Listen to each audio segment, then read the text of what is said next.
thank you everyone for joining us today for this new episode of our podcast covering things that get us excited. And today I'm joined by Augustin Jaillot, aka Jag. Jag, thank you for joining us. Well, thanks for having me. So it's a pleasure to have you here. I'm curious if you could present yourself in a few words, what you're doing today and where you're coming from. What's your background story? Yeah, so I went to engineering school in France, in computer science. Then I did some years in research in AI and signal processing at the University of Tokyo. At the same time, around the same time, I started my first company in cloud computing. So really interesting. I really like to tinker, especially with hardware. So it was fun. We had several data centers in Europe. So managed to build my own servers. That was the most exciting part. Hey, dude, that's 3 different fields. You covered 3 different fields in 2 sentences: AI, signal processing, so telecom, cloud computing, hardware. What's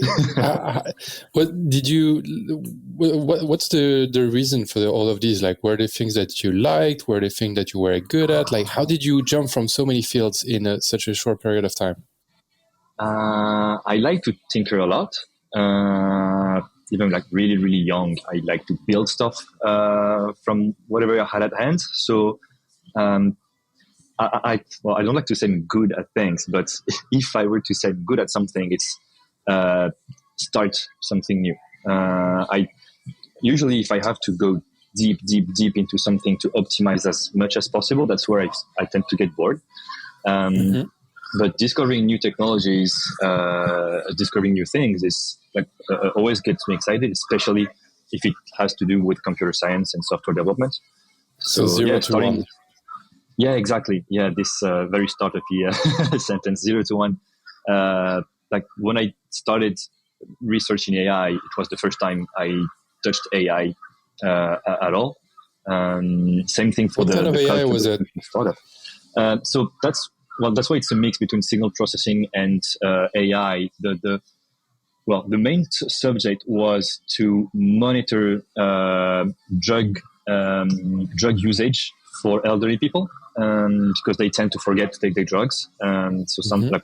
We need to monitor if they took their drugs, if they're not in a retirement house or at the hospital. And so the idea behind was to say, most elderly people have hearing aids, so which works with bone conduction, and so we can hear the noises in their throats when they swallow.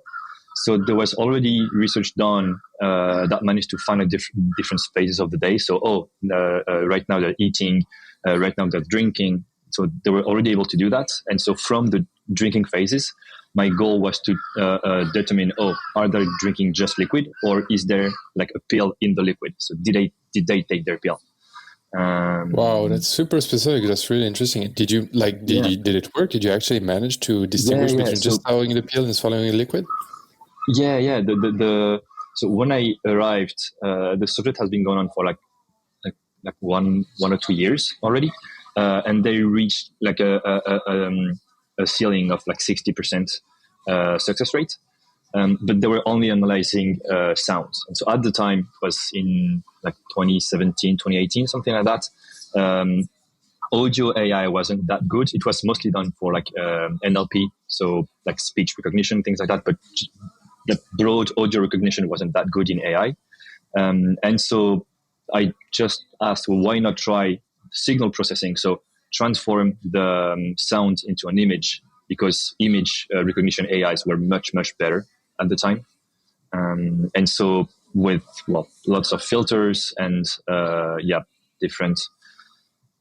It was a long time ago, but basically with filtering and transforming sound into images, we were able to reach 97% success rate.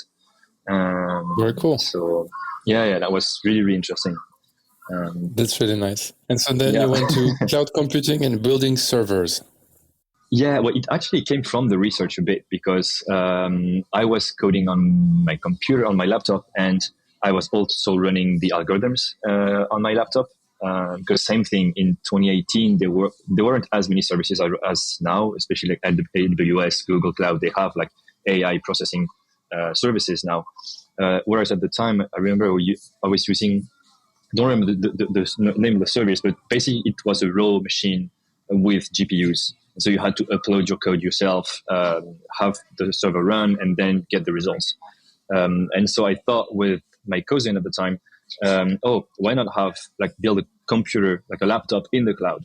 And so you have access to it when you're just doing basic work. It's very, very light, very inexpensive, and not that powerful. But when you want to run strong algorithms or gaming or video processing or anything that demands computing power, you just hit a switch, and for you it doesn't change anything. But in the cloud, we plug in a GPU, we plug in like lots of better hardware, and so you have your same session, same data, but now you have much more power. So it kind of started like that. Same thing as for AI. I didn't know anything about cloud at the time. I knew how to build a computer and how they basically worked, but we had, of course, you need a protocol to have access to your computer in the cloud. You need lots of license management, hardware management as well to monitor all the servers. And so, yeah, just building things one upon the other was really interesting.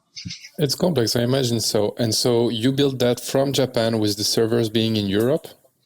Yeah. So it was at the end of my stay in Japan. So then I came back to France and we started working like full time on the company in late 2018. So I didn't have my diploma yet. So I was still at school, but I was already hiring interns from my classes for the company.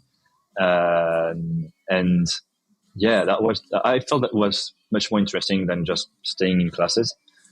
Especially in my school, it wasn't much about like coding, programming, etc. We had some modules, but the majority of the program was more like project management. So in the IT department, but like most of my comrades, they're now like software architects or technical sales people. So they don't really code anymore. I see what you mean, and I think it's really interesting. I'm not sure if it's specific to France, but I tend to see a lot of graduates fresh out of engineering school who don't want to code, who feel like code is not interesting, or it's like in a way they feel like code is below them. And I can relate to that. Like for a long time, I kind of felt that way.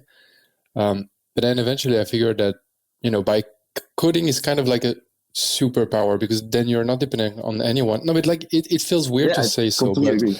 You're not dependent on anyone. You can try whatever you want. And coding is basically the ability to delegate tasks to computers. And so you can multiply your, like, whatever it is you need done in a very interesting way. So I don't know. I see what you mean, and I see where you would get bored at school at that time, especially if you liked coding and tinkering. Yeah. Well, it's still today a bit like, it's a cliche, but the ones who like to code are like the geeky usually guys, unfortunately, at the back of the class, and they have they're in their bubble. They don't talk to people, and they're just coding. And actually, I'm really glad getting into the crypto space to find that it's not the case anymore. We see people who like to code because now they kind of see a real life application of coding. Whereas before it's more like, I like to code, so I'm going to do video games, or I like to code and I'm going to do some boring IT job. It was really like, geeky, research minded, kind of almost like compared to like math or like scientific research if you're coding. Whereas, which is not the case, of course. I had loads of fun doing cloud computing and things like that. And I have thankfully friends who like love coding outside of crypto, but or you would get to do websites, which is fun when you learn to do them, but gets a bit boring after a while. Yeah, exactly. And especially now with no-code tools, they're really nice, but you kind of lose this. This superpower gets a bit less useful, I'd say. Whereas with crypto, and exactly as you said, that you could have a very inexpensive laptop and still build something amazing that could change the world. So that's an amazing thing. Yeah, for sure. It's like tinkering with financial primitives is not the same as tinkering with, I was going to say an Arduino, but Arduino is fun anyway. So just you don't have the same kind of impact. Yeah, of course. But that's also the good thing, because like if you know, you can even take like languages aside. If you have the mindset and you quote unquote know how to code, and you have you have this drive to create anything, you can learn a new language pretty quickly. That the biggest example would be Cairo. Cairo is a brand new language that's very different compared to like other ones. Because if you compare like Java to JavaScript, or even C++, which is a bit lower level, but it's the same like broad overview. Whereas Cairo is very, very different. I compared it a lot to Prolog, which is also like an assertive language. It's very different. But if you have like this mindset of, this is how I want my structure to be, how I want my code to work, you can get your head around it. For example, we have our new head of blockchain.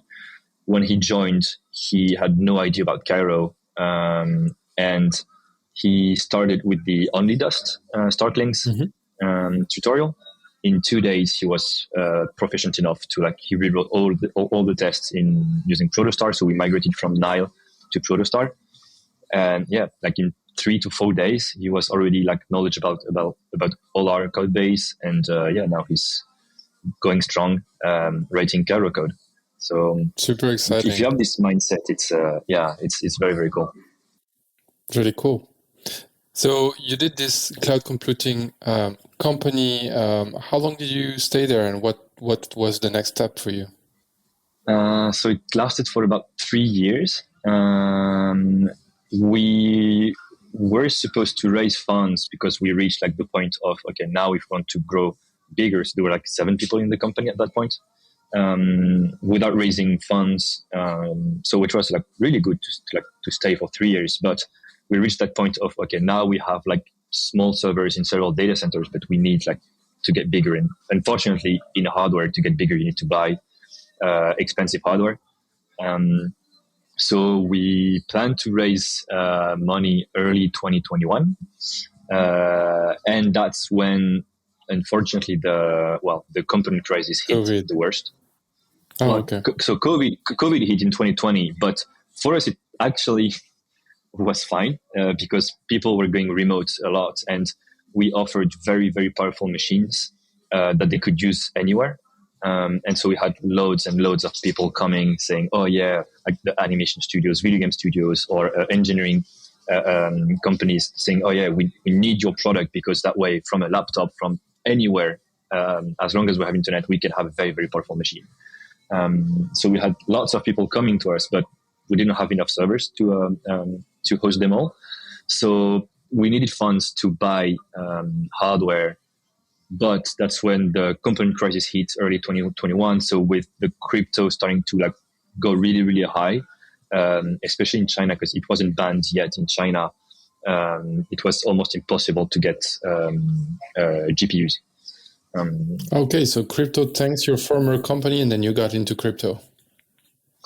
Yeah, well, I mean, I wouldn't say it tanked it, but it threw a few wrenches into your plans. Well, I don't like miners. That's I would say. That's what I would say. But we mined as well. It was a means for us to mine. With mining, you could buy servers, and if you don't fill them with customers, you can still mine, and at least you're not losing money on the servers. That's really interesting. So you used sparse capacity for your GPUs to mine currencies. Yeah. So we had mainly Ether. Mm-hmm. And but we actually didn't mine ourselves. We rented the GPUs to miners, because Oh, that way we didn't interesting. have to like take care about ramping and changing the crypto to anything. And especially in France, it's very complex for like tax purposes to know exactly if it's like revenue or earnings from capital investment. So that's where we say, oh, you know what, we're just going to run the GPUs raw with like a bare OS behind, and that was really good. But yeah, when we wanted to buy, so I remember the worst of the crisis. So we bought our GPUs from brokers. So like they buy like thousands and thousands of GPU and they resell them to like companies, like small and big, but also retailers. So like all the hardware shops where you can buy like a gaming PC or just like GPUs, that they also sell them to them. And I remember the worst of the crisis. So around like late January, early February 2021, for the whole of Europe per day, there were less than 100 GPUs coming. Wow. So Yeah, that doesn't sound like a prices. lot. Yeah, no, that's not a lot at all. So 100 GPUs for the whole of Europe. It's and so that's where when we started to see crazy prices of GPUs being like someone like 10 to 20 times more expensive than like the original price.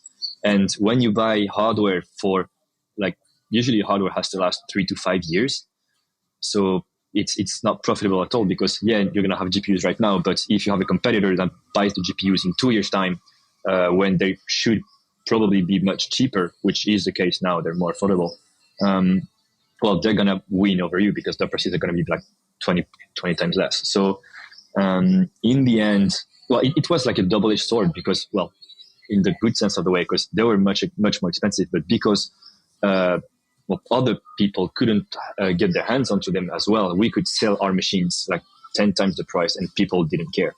They were just, oh yeah, we need GPUs. We don't have a choice. So yeah, I could pay a machine like €1,000 a month because I need a GPU and I don't have a choice. So we're like, yeah, we're sorry we have to put those expensive prices, but we bought the GPUs for a very high price. But so we tried to raise funds. The product was good, but because of this, like the skyrocketing prices, investors were like, yeah, it's maybe not the right time. So in the end, we were faced with a decision saying, what do we do? Either we end the company right here, or we just say, yeah, why not just try and sell the company to like someone else, because we have a product, we have IP. It's not the hardware, because like it wasn't that much like that expensive compared to like the real IP and the real product. And so we went towards one of our biggest clients who already showed their interest in acquiring the company, and in a matter of like 2 to 3 months, we reached a deal. But as the CTO, I still said I don't want to stay here. If we sell the company, I'm leaving to build something else. So of course I couldn't leave right away, which I totally understand. But I went like for 6 months approximately. I stayed there to like transfer everything to the new CTO. It worked really, really well, and so I was free in the late summer, something like that. Nice. So summer 2021. Summer 2021. Yeah. Nice. So by that time, you were obviously already aware of crypto because you were mining with spare capacity in your cloud. How did you first get in contact, or how did you first hear about crypto? Well, I couldn't say exactly when, but I guess I heard about Bitcoin when it started to rise in 2015, 16, something like that. I think as a user, the first real time I used blockchain was Ethereum. I bought, so it's an NFT, but at the time we didn't really use the term NFT. It's a computer on the blockchain. It's called Urbit. URBIT. Yeah, I know about it. Oh yeah. So I found the idea behind very appealing. Same thing always, like I love tinkering, and it's new OS, new language, new possibilities. So like, yeah, let's try it out. And so I don't remember the price exactly, but I think I spent like $50 or something to buy the Urbit computer. I still have it to this day. Unfortunately, I've never had time to really make it work, but I still have it, and maybe one day I'll try something out. Are you the kind of person who has shelves and shelves of stuff that they bought, or thinking like, "Oh, this might be fun. Let me tinker with it," and then it gathers a bit of dust. But eventually, I think there's a balance to this, like in the sense that if you have it, it lowers the barrier to tinkering drastically. Like you wake up, you want to do something, then you can do it. That's great. You're perfectly right. Well, you're talking about Arduino. I think I might have like close to 100 Arduino boards, different sizes. Yeah, I feel your pain. I got the same one. And how many components? Like, oh, nice, an infrared sensor. Let me buy that. Yeah, exactly. I have like card readers, like electronic paper, like lots of things. So it's as I said, I have this opportunity. If I want to tinker, I can. So I guess I'd have to retire pretty early if I want to try everything. But yeah, it's so I guess this was like my first experience as a consumer of like the blockchain. And actually, I remember. So I think like the minimum amount to buy Ether on the platform I used was like $50, but the Urbit computer was like 25 or something. And then, so I completely forgot about my wallet. I knew I had the seed phrase written somewhere. And this was, like around 2017, 2018, so when Urbit just started. And so, 2-3 years later, I was talking like about blockchain. That's when I got like more into it. And I said, oh, you know what? I have a wallet. I remember. And so it was like in my bedroom at my parents. And so I called my mom on the spot saying, oh, could you go into like my drawers? Like it might be in this drawer. There's a Post-it note with like weird words written in it. Could you send me a picture of this? And so, there was like $25 or something at the time. And so when I opened it, I connected the wallet and it grew up to like 900 euros or something. So I was like, wow, so cool. So cool. Well, I felt sad saying, oh, well, if I had known, well, like everyone, if I had known, I think at the time I just took like a student loan. So if I had known, I would have put everything into it. But and well, even though at my engineering school, we didn't code that much. We had a module in 2017. So that was pretty crazy. Mm-hmm. In 2017, we had a module about blockchain and we learned Solidity. So we didn't have any tools like today. So we had to run JVMs, so virtual machines ourselves.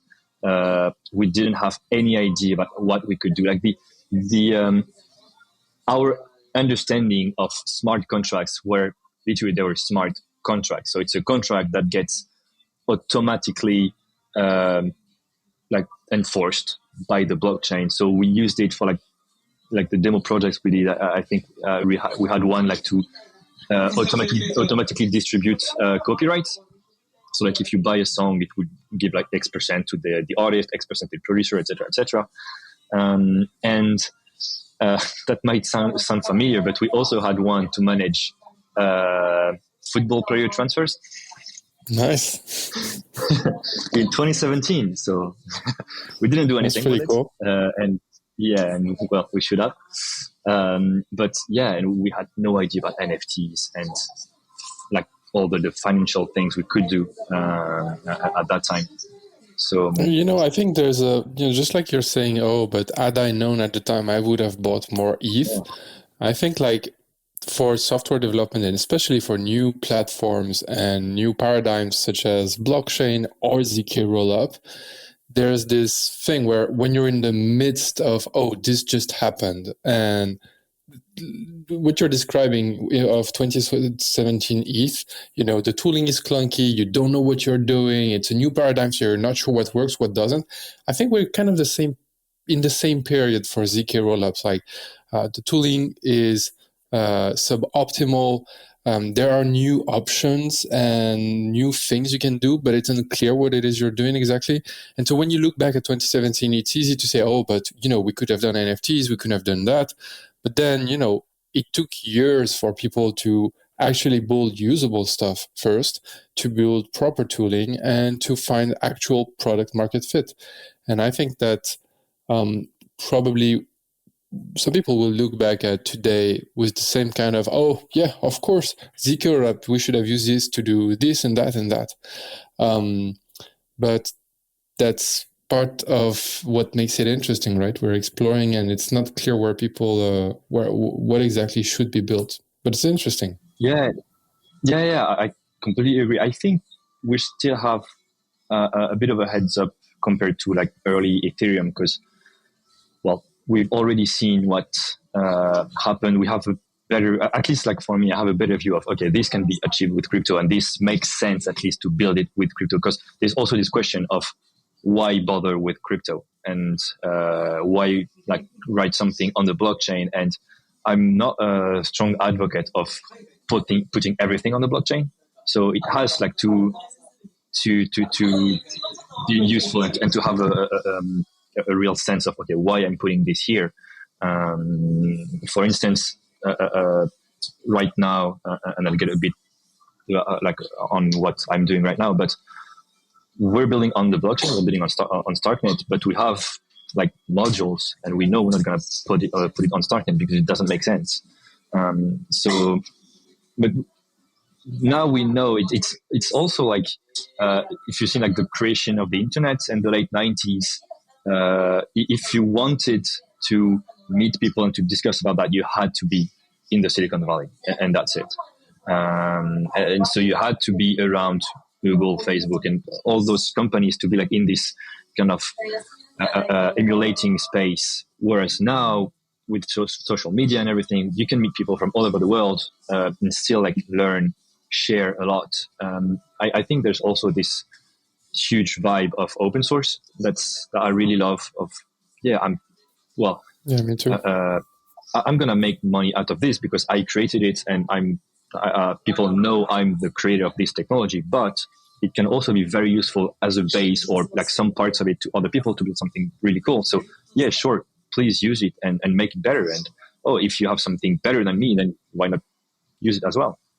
I think we tend to underestimate the impact open source has on society as a whole in terms of like making it run more efficiently or sharing knowledge. Like it really is a different paradigm to value creation and infrastructure building than what we had in the past. And I think it will be a major force to shape how society looks in the coming years and or decades, because these things will take time. I fully agree with you. So you mentioned meeting the community in real life. I'm curious. So you heard about, you studied a bit blockchain at school, then you went to do some other stuff, and you found back this ETH wallet with money into it. Was it the time you decided, maybe let's take a deeper look at this and associate it to that? Did you get involved with meeting people locally? What was your first interaction with the community in real life? So at the time when I found the wallet, so I was still working with Omni, so my first company. So that's also that moment that I said, let's mine and get closer to the crypto ecosystem. But I wasn't really in the coding, smart contracts and tooling and things like that. It came a bit later, so actually last summer. So I have one of my best friends from high school. He founded a company with two of his pals from university called Angle. So it's a stablecoin protocol on Ethereum. Amazing product, amazing team. I think they're one of Angle's most impressive achievement is that, I don't know if it's still the case, but they were the biggest Euro stablecoin for a while, and probably still today, right? Just for a week? Yeah. After a week. So they started. After a week. Yeah. Yes, of course. Not even after a week. I think, very, very quickly they became a huge stable euro. And so I was so I was discussing with him and say, yeah, I'm leaving Omni. We're selling the company, and yeah, this summer I'll be free. So I know I want to create something new. I don't know what yet. And so he said, yeah, well, in the meantime, why don't you come like work for us? And we'd love to have someone like you on board. I found the idea really cool and said, yeah, sure, I'll come work for you. And I love the project. So they already had like the white paper, and they had POC working written in Python, so they could test like the theory behind. And I found it amazing. So I said, yeah, sure. I'd love to like tinker in crypto with you and learn a bit more about that. So I joined them. I think I was the first developer, but very quickly they hired more people. It's still a small team, but like very, very talented people. So that's one of their like big successes, that they managed to build a very, very good team very quickly. And so I think the whole summer, plus, because actually that was the first time in 3 years I had time to take vacations. So we Where said, did you go? in the time. Well, so I didn't go. So I had time to take vacations, but we said, oh yeah, so during the due deal, we said, oh, let's take a break. And so we took like one and a half month. And I was like, yeah, sure, I'm going to take a break and rest. But then, I joined Angle and said, okay, you know what? No, I'm going to stay in Paris and keep working. So that was like still like really, really cool. And I'd do it again, definitely. And so I worked with them, I think, up until October. So I learned a lot about blockchain. And that's actually the moment where I was, oh, okay, that's what you can do with blockchain. It made it really concrete. Yeah, exactly. That's so it was still like in the very like DeFi world, which I tend to like get away from. Not because I don't like it, but there are like lots of people much smarter than me already like building into the DeFi space. But as you said, it made it very, very concrete, where you see, oh yeah, this is what a DAO is. This is what tokens mean. I started to dig into the standards, or ERC 20. Was there already 1155? I think not yet, or very close, but there was like 721, of course, because last summer was the NFT craze. So I started to understand more and more about what crypto could offer. And that's also, to get back to your question, when I started to meet people around blockchain. I think the first event I attended was ETHCC in Lisbon. So last September. So ETH Lisbon, right? Yeah, exactly. Anyway, okay, yeah. So it was in October, I think. Really, October? Yeah, maybe. So, but BlizzCon, somewhere around that. Yeah, cool. Yeah, BlizzCon. So, but it was like really, really cool, and being able to meet people from around the world building was amazing, because you could exchange, and I really felt this vibe of we're all in the same boat. We all love what we do, and there's nothing like I'm like keeping what I'm doing for myself because I don't want you to steal from me, like IP and stuff. So it's really like sharing. And I remember like staying at like parties and just spending hours talking about processes and optimization and things like that. So that's where I really, really fell in love with the community behind blockchain in general. And that's also at that time where I started to have the idea for my current company. So what we do now, so after leaving Angle in around October, I started Sekai, which means the universe in Japanese. And so we build using NFTs, but we build experiences around official IPs for manga and anime. So we're four co-founders, huge anime fans. So I'm actually in Japan right now for business purposes. And we really wanted to build experiences around that. So we have like the NFT collectibles parts, but we also have video games. We have a video game studio. We have live events and things like that. And so that's where I started to talk about the project behind it. It was very, very early stage. And seeing like people saying, "Oh yeah, that looks amazing," and let's discuss further. Seeing the interest behind was really engaging. So, oh yeah, sure. I really, really want to like go further with this because I see people getting good feedback and very welcoming. I think that would be the best the best term. Like, well, yeah, got invited to parties. I didn't know anyone there. Just like one guy said, "Oh yeah, you have a good project. Like, come here, you'll meet people." And so every time, every day, every evening, I would meet new people. So that's really, really, really, really cool. That's really nice. So you started Sekai in October, November. What's your what's your timeline? When will we hear about Sekai, and what should we expect from it? It sounds like it's still pretty early, but I'm curious. How do you see things evolving in the coming years? So we're still thinking about it because we made the choice at first to not talk about what we're doing because we saw so many projects last summer during the NFT craze saying, "Oh, we have or we're gonna have official IPs and signed deals. So please buy our NFTs right now." And of course, like most of them were scams. We actually helped licensees bring down a project that faked signatures, saying, "Oh yeah, we have like a contract," and they like put a fake signature on the paper and say, "Yeah, we have the IP and buy our NFTs, buy our tokens." And so we didn't want to come again and say, "Oh yeah, follow us and we're gonna bring manga to Web3. We're gonna sign deals," because of course there was the risk of not having a deal. Thankfully, it's going really, really, really fine.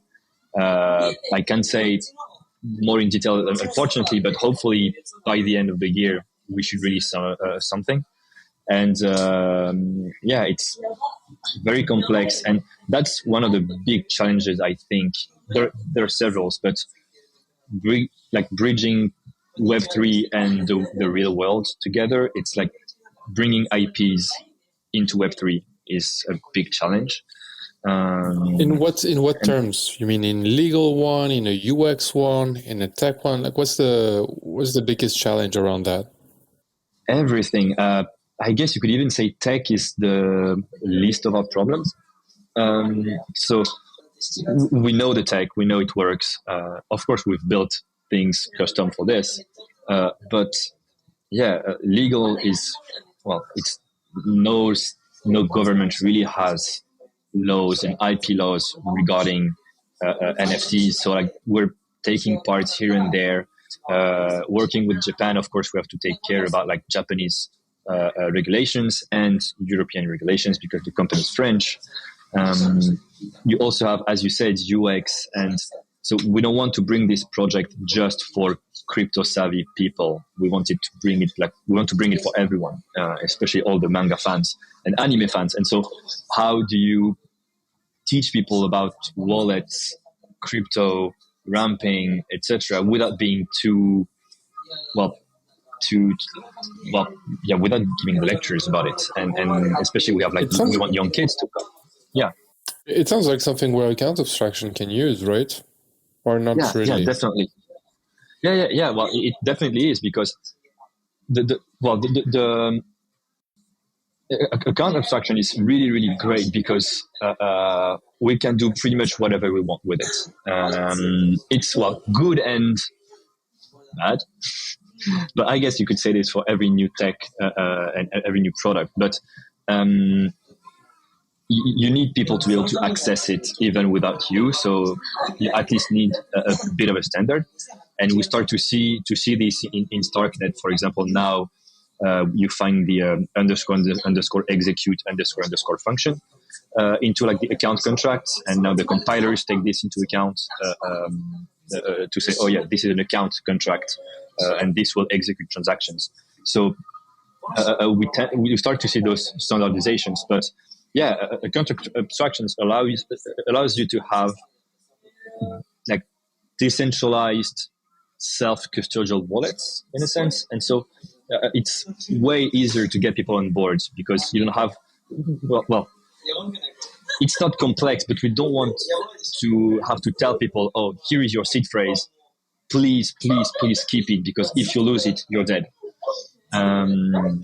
So we don't want to use that, but at the same time, we don't want something that's entirely centralized in our infrastructure, because that would kill the whole process. And I'm not even talking about hacks or things like that. It's just, in my mind, and that's what we're focusing on with the technical teams, we want to build something, and God forbid this happens, but we want to build something that if by any chance we were to die, well, people would still be able to access their assets, exchange, transfer, and do anything without us. And I think that's the thing that's interesting with account extraction. You get this self-custodial decentralized wallet, but you can also add a functionality or a set of tools that let you delegate management of your account and your assets to somebody else. So this may be for security purposes, this may be for convenience purposes, this may be to just pay for gas, to abstract gas fee away from your users. Nobody really wants to pay network fees when they're using something. So I think that's in terms of user onboarding, it definitely can make a lot of sense. Yeah, of course. It's that's one of the big challenges. I feel StarkNet eases this process a lot, in the sense that we. I don't want to say it's going back, but we want to bring Web3 a bit closer to Web2, because people are used to username and password or email and password, and changing this would be a bit too complex for them. You say, oh, now you also need a private key, you also need this and this and that. So we want as most as possible to keep username and password. You can pay with a credit card, and then we take care of the rest. But even though you have this abstraction phase, everything's on the blockchain, everything's decentralized, etc., etc., etc. For all its shortcomings, Web2 still made some adds a lot of very impressive feats. Like the web, you talked about the web in the 90s, was very, very technical and hard to access and blurry for most people. And in a few decades, we did manage to make it something that my grandmother can use. I mean, she can't anymore, but that older people can use, and that even people that are not technical can use. And I think that's really impressive. And we definitely have to learn from that. I think there's a lot of things, a lot of key takeaways to take from that. Yeah. So you mentioned you guys are building on StarkNet. How did you first hear about ZK rollups in general and StarkNet in particular? What was the... So I was looking for which blockchain to build on. Of course, Ethereum mainnet was off limits, way too expensive. Well, it depends on what you want to build. If you want to build NFTs that cost 10,000 euros, of course it's fine, because they're going to pay couple dozens, maybe couple hundred euros worth of gas, but that's nothing compared to the price. We wanted to have something that's very, very accessible. You're looking at the range of $5 to $6 for a booster pack. This is not legally binding. This might change, but at least for now, that's that's the idea of $5 to $6 for a booster pack. Booster pack means the booster itself is an NFT, and then you have 5 cards in it. So 6 NFTs, $5 to $6. We also have to help bridge the gap again between Web 2 and Web 3. We decided to pay for gas fees at first, and probably forever. And so if you have to pay 500 euros worth of gas, it's impossible. So Ethereum mainnet was off limits. At the time, I was also looking towards, so Polygon was a possibility, because I knew Solidity very well. Still EVM. So why not? Pretty cheap, easy integration, mature. Exactly. I still had a bit of issues with maturity, especially stability and decentralization. So, but that was on the table. I also looked a lot at Solana and Juno in the Cosmos ecosystem, because I really like Rust. And so the ability to code in Rust was like, this is cool. So I looked at it, but Solana sounds really, really promising gas-wise. So gas-wise in the transaction sense. Transactions are really, really, really cheap. The TPS is very high, so that's really good for like small, lightweight transactions. But because you have to pay for storage, when you start to have like lots of data in your NFTs, they tend to get more and more expensive. And so, also regarding gas fees, like, do you to me saying, "Oh, fees are cheap" right now is kind of an oxymoron, because if you're alone on the network, sure, your transactions are going to be cheap. But the more crowded the network, the more expensive it gets, right? So I feel like most blockchains today have this issue. Like when they say, "Hey, cheap fees are cheap here," they kind of like, but if we're successful, then it's going to get more expensive. So it's kind of like it's a difficult balance to strike. Yeah, it's a choice to make between speed and cost, I say, because you could still go with like pretty cheap gas fees on Ethereum, but your transaction may take hours, if not days, to be validated, because it would have to wait for like the gas price to lower down. And we've seen all those gas wars last summer. So you're perfectly right regarding that. And so, well, I had those blockchains in mind. I tried some very small POCs on them. And then I met Pierre Dupin, so head of blockchain at Soer, who told me about Starkware. So that was the first time I heard about the whole ecosystem. And I have to admit, I was completely lost, because you had Starkware, StarkX, and StarkNet. So many Starks. So many Starks. And I was like, wow, what is this? So I didn't even look into like ZK syncs or other ZK rollups. Pia actually did a really, really good job, like in convincing me, saying, you know what, we already did the job of like due diligence for all those projects. And so, let's you can trust them, basically. That's what he said. So I looked into it, got a bit lost into StarkX and StarkNet. But that's around that time I met Luis and then you, and started talking about. I remember it was a call with you, around November, maybe something like that. Well, I got this. I get it. All right, this is okay.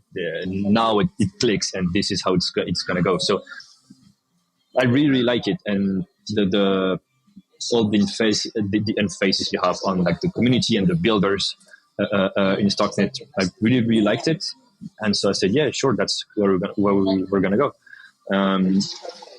Again, this like tinkering spirit of it's brand new.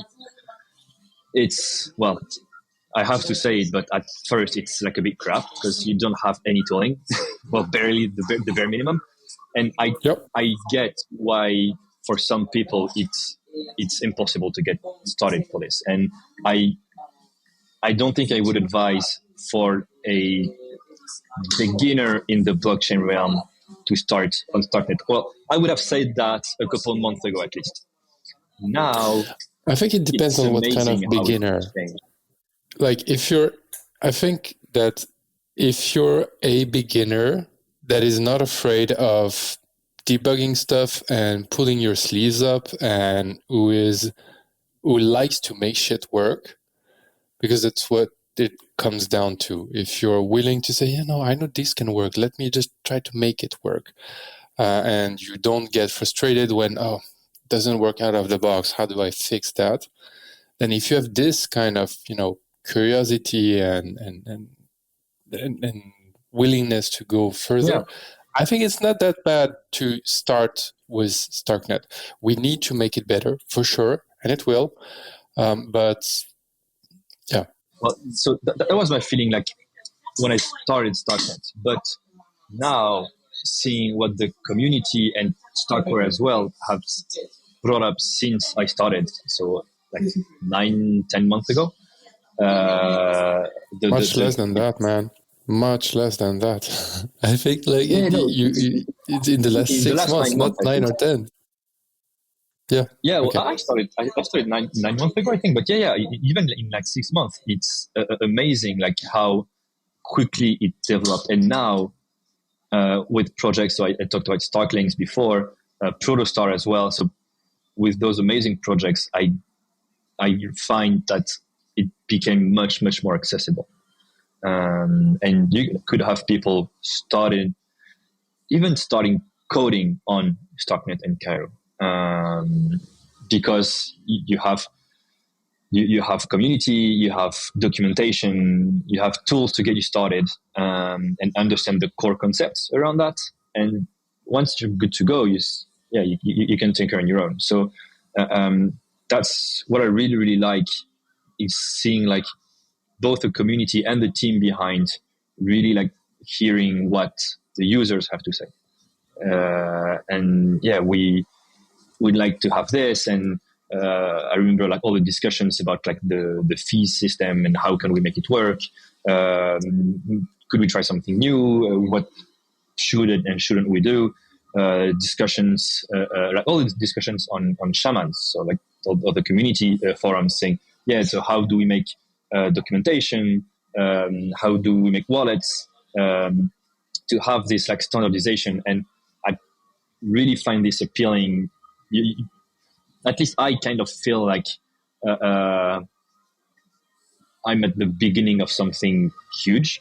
And you see more and more traction behind StarkNet, and people like talking more and more about StarkNet.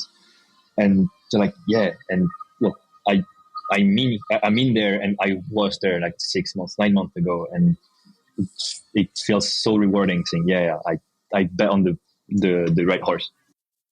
I'm happy to hear you say that, and I'm happy to hear your enthusiasm, and we're very glad to have you in the community. I think you mentioned community and the fact that, the community, I think, is pretty close together. Like, people help each other a lot, communicate a lot.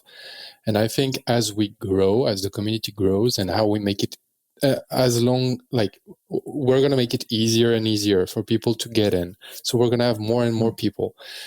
Keeping the spirit of friendship and helping each other out and community it's something we should be, it's something we should be mindful of, and it's something precious, and we need to cultivate that. We're like at the EDU team, we're thinking about how we could have some kind of mentoring program. I'm not sure exactly if mentoring is the proper term, but basically I would love to have a way to create links between newcomers and old-timers, even if old-timers means being here 6 months ago, but basically creating links between people who can help each other out grow. I think it's something that if we manage to cultivate that, we'll build something beautiful. Yeah, and I think that at least all the people I met through StarkNet, I feel they share the same view. Because I've never had someone go, oh yeah, well, I'm just doing this on my own, and please don't interrupt me and go away. Like, everyone I met, they were so keen on sharing what they did. Like, I've been invited in so many private repositories, and they're not private to like keep security. They're private because, well, it's not ready yet, so they don't want it to be shared everywhere. But not in the sense that we keep it for ourselves. And it's always like, you're working on like random number generations. Oh, well, please come in, and we have like a module that generates random numbers. And so we know it's not perfect, but you can of course like base yourself out of this. And you're interested in the SNS, so the StarkNet name service. Well, please come in and look at that. And here's our white paper. And do you have any feedback to give on that? And so I feel like everyone is so benevolent and wishing the best for the community as a whole, that no one is here saying, no, I'm doing this on my own, and then once it's out, I'll get it like audited, and then I'll publish my code. It's no, let's share and let's build something all together. And there's no question of I and me, but more of like us and what we're all building in the ecosystem as a whole. I find it kind of really, really, really cool. Yeah, I agree with you. I And, know like people I met are amazing. I agree with you. And ultimately, blockchain networks are a way for people to exchange value. And like what matters in a blockchain network is like the tech matters, but what matters more is the community and the number of people who are involved. And I think having this kind of values and, this kind of, feeling around the community is extremely valuable. And we're very thankful to have people building there and joining. It's super cool. Anyway, I think we've covered most of the questions we had. Did I forget one you wanted to mention?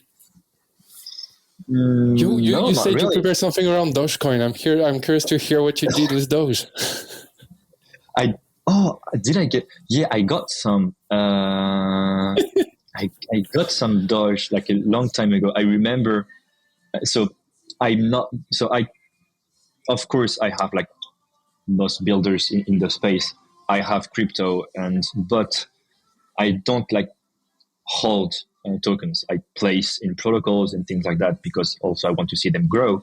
But I'm not one to like, I'm not a trader. So I'm not, let's buy Bitcoin if it's going to go up. And now I'm selling Bitcoin to buy Doge and then I'm selling to buy FTX and whatever. Yeah, you have a longer time view. You're an investor, not a trader. Yeah, and also because I don't have time to spend like reading graphs and bet on things. So, I don't have I don't have a hedge at all. I remember I put like at the time a lot of money for me when I was still a student on Bitcoin in December 2016. So the first Bitcoin crash. So I lost everything. So I'm not good at that, but I got a hint on Dogecoin. If you remember at some point, so when Doge was getting big and at the time Elon Musk was really, really talkative about crypto and Doge especially, and he was to go on an interview. I don't remember which channel, but like big interview. And I don't know why, but I told my friends, I had Doge at the time, not that much, but I told my friends, you know what, I'm sure he's going to say something that's going to crush Doge. And yeah, I have this feeling. And so I sold all my Dogecoin and well, for once I was right. And after the interview, it came crashing down. So like, pretty proud about that. But shorting Doge at the right time. Yeah, you have like a nice feeling of success when you do that. But it's, I'd rather have some placement in protocols that at least like bring something. And it's useful because I don't know anything about finance that much. I'd rather build stuff and hopefully they like what I build will work and be successful. So to be fair to Doge, they have a pretty strong community and they generate more fees than other L1s, such as like a few months ago. I don't know, I didn't check recently, but like they generate more fees than Tezos, for example. So like they have decent usage. Well, the community got everything, but it got crypto where it is today. And like even now my parents know about crypto. My dad asked me to like put crypto, like place some money in crypto for him. So he hasn't lost anything yet. So this is working. Yet. He's not gonna listen to this podcast, I think, so it's fine. But people start to hear more and more, and like with Sekai, we're discussing with legal teams and like government bodies more and more, and we see there's a growing interest because they know, we cannot let this go. We're really excited because in Japan, the prime minister talked to the parliament like 1 or 2 weeks ago, saying, okay, in Japan, we missed Web 2.0, social network and everything. We cannot miss Web 3. So go towards NFTs, go towards crypto and things like that. So I'm hopeful that, governing bodies will understand what crypto can bring. What I fear, and I know I'm not alone, so it's not like a brand new vision, but I fear it's going to limit as well what crypto really is about decentralization, because by default it doesn't go well with governments and things like that. But well, we cannot go without governments. So we need to find like a balance in both. I know now there's like the Circle Euro that's starting to roll out, or at least like there's talks about this. So it shows an interest in this, and at least having a clear understanding of how it's supposed to work. And well, I know it's a bad word, but just like the taxation system, at least have an understanding and know, okay, if I do that, it's going to go like this. Because for taxation is a bad word. Yeah, well, you sound like, I don't want to be taxed, but it's I more... mean, it's a painful one, but as long as taxes are used in a meaningful purpose. Yeah. And to be fair, like in most of in the developed world, we're lucky enough, our tax money is not that badly spent. Yeah. Well, I feel that way that's too. A subjective, politics, but it could be an interesting subject. But at least, for like, we decided to open the company in France and not go to like BVI or Caymans or things like that, because let's go for it and build something like long lasting and try to make it work. And now we have to make sure we don't do something stupid, make sure it works, and so we're going there. But I really feel like we're going for the next 20-30 years like Web 2 was. So and let's wait for Web 4, but later down the line. Nice. Jack, thank you for your time. And sure. where can people find more information about Sekai? Should they follow you? Should they go to your website? I think follow me more. We're gonna bring more stuff online in the near future. So sekai.gg, SEKAI, we'll have more information, definitely, because we're trying to now like go out of the shadow, but we're still figuring out how to properly communicate, to not sound too scammy, which we're not, but I share a bit of things on Twitter as well. I'm not a we'll put link below the podcast or things like that also, but sekai.gg. Wonderful. Yeah, and all right, hopefully we'll go. Very nice. Thank you. Have a good day. Thanks.